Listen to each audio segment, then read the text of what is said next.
What's up guys, Ackeem Sterling here. Now in this video I'm going to just do the review of this tape, and this is basically an e-tape which comes in this package right here.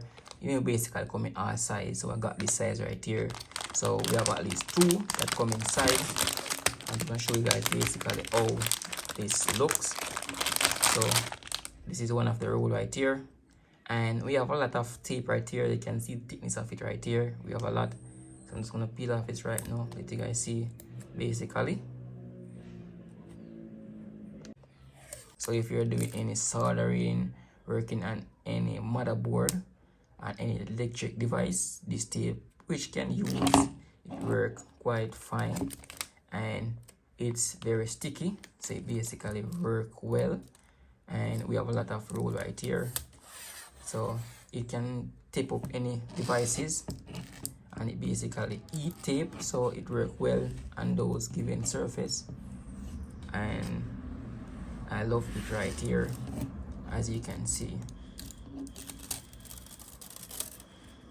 A lot of people use this to basically transfer like writing and those things onto the surface, and pretty decent tape.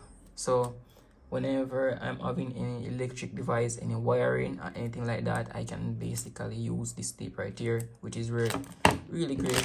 So at least we have two packs inside right here.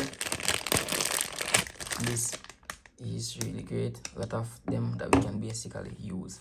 And thank you for watching. I hope you find this video very helpful.